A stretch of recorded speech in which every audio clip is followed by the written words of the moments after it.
Manwa starts showing us a big explosion in the final dungeon which makes everything collapse, and every prisoner in the place start to fight their way out to freedom. In that moment we see a mysterious boy fighting, and it seems that there is a rebellion going on so every prisoner can escape.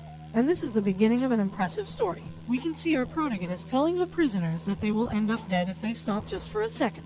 Meanwhile, we can see something like demons fighting against our protagonist to take back control of the dungeon, and we can see the dungeon leader ordering to kill them all filthy who destroyed his sanctuary. In a scene change, we can see our protagonist and someone who seems to be a prisoner telling that they are outnumbered and that they would be captured. In that moment, we can see an explosion and what it seems to be a superhuman behind the prisoners. And it is our protagonist, and his name is Seo Moon. He was telling them that if they managed to escape, he wanted his story to be told, which makes us understand that he is staying to fight against everyone to save his friends from death. In a scene change, we can now see the real world, and it seems that they think they are the only ones on Earth. In that moment, we can see a hooded man crashing against a human being.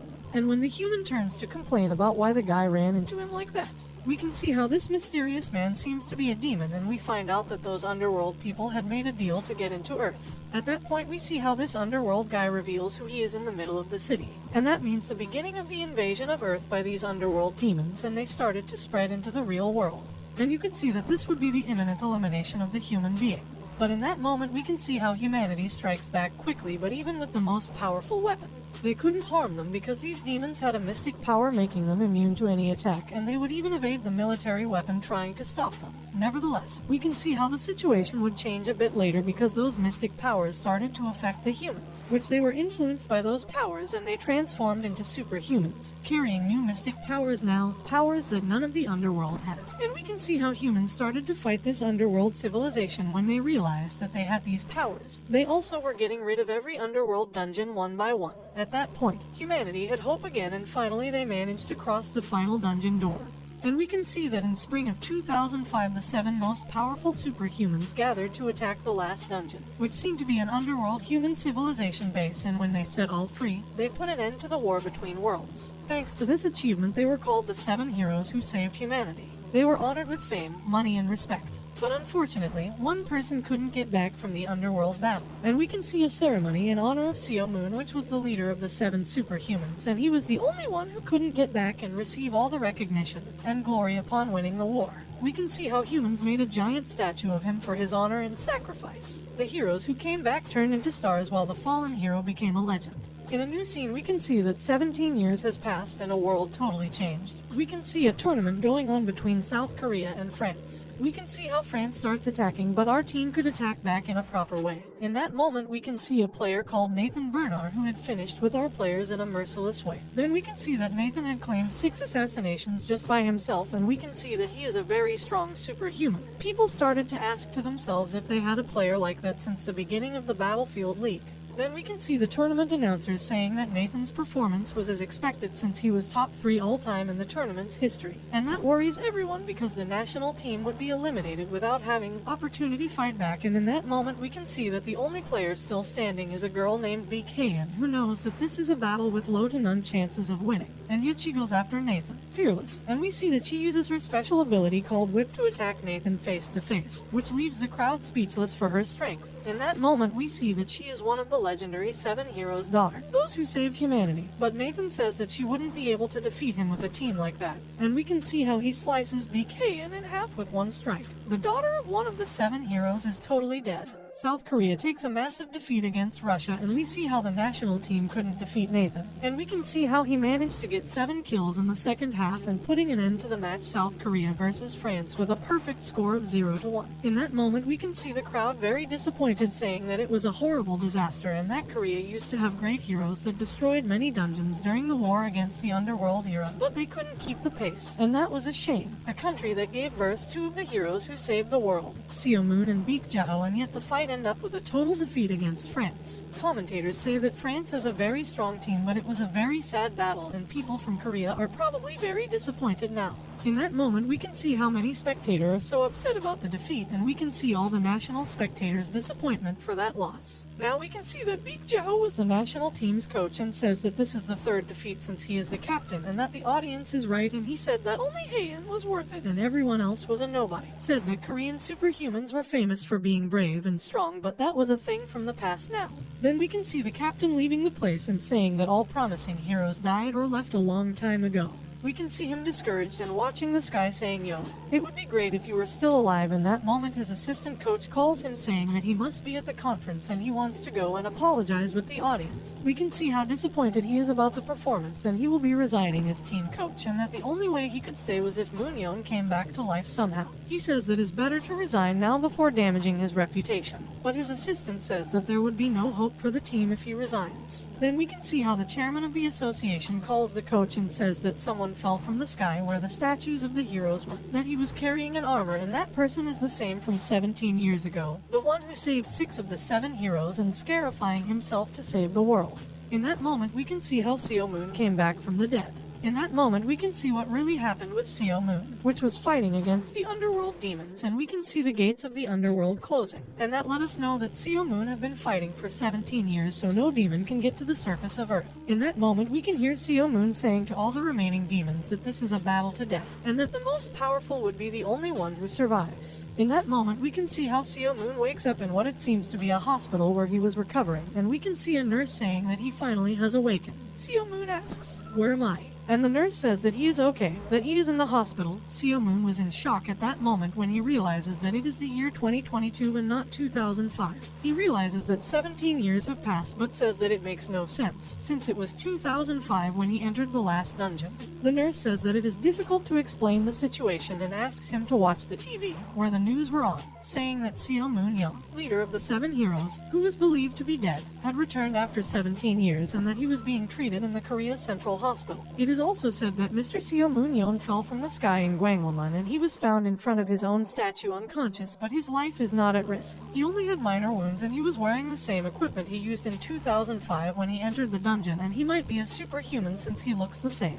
He hasn't changed in 17 years. In a different scene we can see a group of scientists discussing that this could be possible thanks to a distortion in the time and space. In that moment the news ended and Seo Moon asks if really 17 years have passed, and from his side, only a few days ago it was 2005. The nurse said that indeed that was the case, and that's why there are so many people outside the hospital. After he was taken to the hospital, reporters have camped outside. Seo Moon asks the nurse for a mirror and he realizes that he haven't aged at all and there is no way he can look like that at 47. So he starts to ask to himself if that distortion between time and space could be real, since he haven't seen one like that. Seo Moon asks about his fortune and we see that it was all donated to Child Protection Foundation, and his home is now a museum. His brand new car auctioned for charity. In that moment Seo Moon realizes that he's poor and he can't live in a hospital, but he doesn't have a home. He was sad thinking that he should have saved some money in case of this. But the nurse says that he is a hero that saved the world, and if he really believes that people will abandon him. She said that Mr. Baek Jao heard the news and contacted them, that he would come to see him, and then the nurse says that she has to go and if he needs anything just ring the bell, and she would come to attend him. Seo Moon still can't believe what is happening and asks Jao for the details, and the first thing they should do is to check his body. In that moment we can see how he activates his powers and start analyzing himself, since that was the first power that made him the strongest superhuman in the world. These eyes not only sees other powers but can also increase his abilities in the future. That's the reason he was able to grow faster than the others, and that's why he became the leader of the dungeon incursion at a short age. Then we can see that Seo Moon was the one who helped Jao to be a really good superhuman, since with his powers, he could see all the potential he had, so he took him as student. Yet he said that if he died following him it wouldn't be his problem. He was raised with those eyes and he saw that he had a willpower of 110, and he questioned that because the limit was 100 for humans. So he realized in that moment that he has a new power, immortality. He was immune to death for physical causes, power he acquired when he beat the final boss in the final gate. In that moment we can see Jao entering and Seo Moon asks if he has gotten weaker, and Jao, crying and laughing, says that he is a pacifist. So Seo Moon makes fun of him because he saw him crying. Jao says that when he gets older he would cry more easily for anything.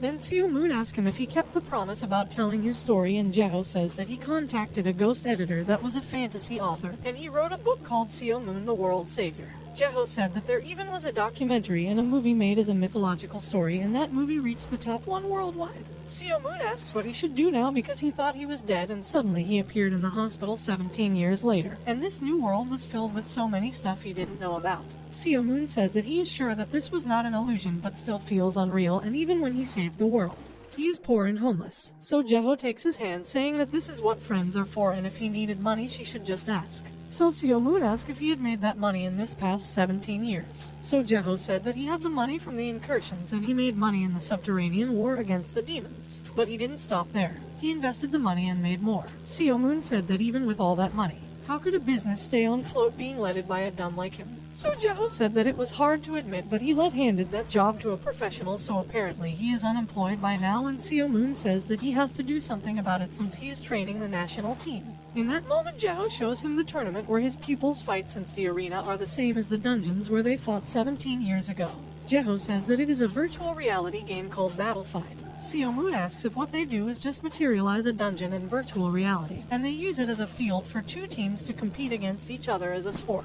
So Jeho says that it is a business to use superhumans since after the war they became useless. But it is extremely popular since its creation, and it is the most well-known sport. And Seo Moon says that for him it seems to be a bunch of kids playing. So Jeho says that it is not like that.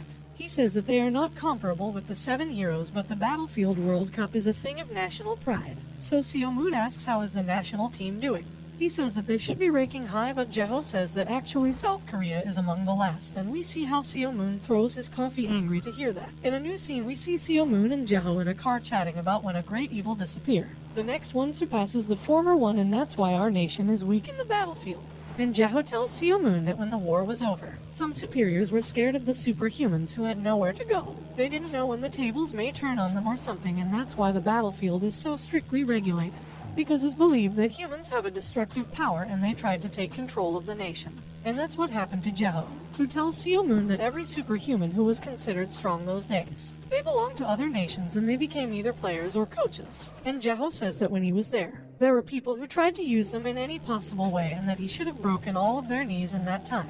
But Jeho says that is because of the way he talks to everybody, from politics to the president. And Seo Moon says that it is because the way they try to use them, so it makes him angry. Jeho says that their average level is low because they had a bad start, and he tries to ask Seo Moon if he wants to be a player, but he steps up and says no. Seo Moon says that he doesn't want to live as a superhuman anymore, that this life ended heroically in that last dungeon. Jeho says that in Battlefield you don't fight with a sense of duty, it's just a sport. And Seo Moon says that he never had a sense of duty, that he fought for survival and to be recognized once he became a superhuman, and he asks Jeho if he doesn't think that it is time now to live his life. Also, if he announces that he is coming back, the press will create false expectations and everything will be strike back at him.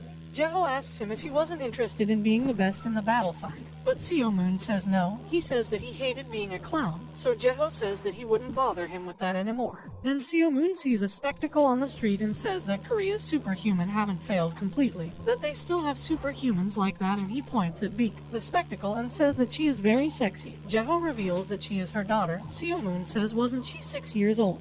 Then Jeho reminds him that 17 years have passed and she is 23 now. Seo Moon tries to fix that situation and says that she is pretty and she looks the same. But Jeho tells him that he can stop now, and Seo Moon apologizes. In a change of scene, we can see that they arrive their destination, which is Jeho's home. There they are received by Jeho's wife, and Sunyi, who greets Seo Moon and says that a long time has passed and it is good to see him. But he says that for him it was just a week. She tells a joke about how she got so old just in a week, but Seo Moon says that for him is really like that and that she looks the same. Sunyi tells Jeho that he has worked enough now, but he says that it is nothing compared with his friend who was considered dead and came back to life. Seo Moon watches the couple talking and says that it feels real now, that he really came back to a peaceful world without dungeons or fights, so he asks himself what to do now. For now, he says that he decided to spend some time playing, and we see him lying on a sofa eating fries while watching TV. Suddenly, he finds a show called Stairs to Hell, and he is surprised by the fact they are transmitting the show again, and he wanted to know how it ended. He is happy and says this is the reason why he came back to life. Jeho gets past his back, sees him while Seo Moon shouts that there are enough fries now and he will watch the whole series and drama he missed since 2005.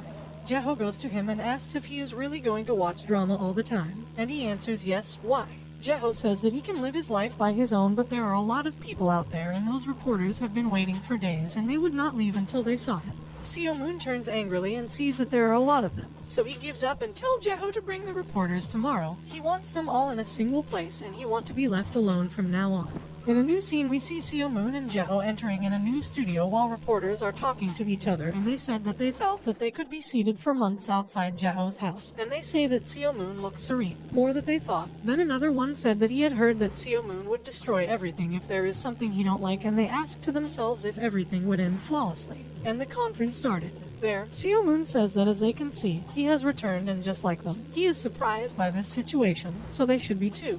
Jeho feels relieved because his is taking it easy, more than usual, but then Seo Moon says that he is not grateful with the attention people has given to him, so he tells them to ask everything they want today and never pay attentions to him anymore. Jeho says to himself, as I thought, that part of him hasn't changed. So the round of questions starts. One journalist asks how he came back from the last dungeon, but Seo Moon says that he doesn't know and he doesn't have a more satisfactory answer for that. Another one asks if he has any memory from the last past years. He said no, that for him 2005 was a couple of days ago. Another one asks if he's been in touch with any other hero. Seo Moon says no, that they were no close. Another journalist asks if he wants to claim back his wealth, and Seo Moon says that he doesn't have it. Then a more spicy journalist asks if he wants to become an active Battlefield player, and Seo Moon says no. The journalist asks why, and Seo Moon says that he has no motivation. The journalist asks if that is because he feels that he failed, and he said that the only thing failing there was his hair, and he adds that he is not interested and he doesn't find it fun. Says to not expect him there being a clown just for their amusement. The conference ends and Seo Moon says that he hopes every doubt has been cleared and he doesn't want to be bothered again, and he says goodbye. But then a journalist with a pair of glasses says that a player called Gerald Walker talked about him and said that the heroes were nothing and they wouldn't be able to even touch him. So he wanted to know what Seo Moon thinks about that. Seo Moon looks interested and asks about that person. The journalist says that it is about the United States Battlefield star, who they call the pride of American tanks. Seo Moon asks if Gerald Walker is the strongest player, and the journalist says that there are 3 spots for the best players, and they are Nathan Bernard from France, Roy Miller from Ireland, and Daniel Mansk from Germany. Walker is not among them, even though he is very good. Then Seo Moon says that if he can't be among the top 3, then he can't say anything. If he wants to fight him, then he can look for him in the real life. That he would bury him in his garden with his hands while he gives his middle finger. In a new scene, we can see 2 people watching the transmission. One of them is Zachary Wood, a manager from one of the Battlefield's player from the United States, and he is showing it to Gerald Walker, who smashes a remote with his hands just to hear that and tells Wood to get an airplane ready to go to Korea right now. In a new scene, we can see that Jeho is being informed about a match, an official international match between countries with their national teams against United States. Seo Moon complains about Jeho's noise and asks what's happening. Jeho explained the situation and says that they will have a match in 2 weeks. Seo Moon didn't care, but Jeho says that it is his fault for answering Gerald Walker. Seo Moon didn't even remember who he was, and Jeho had to remember him. Then he says that he apparently got mad after being humiliated in public by him. Seo Moon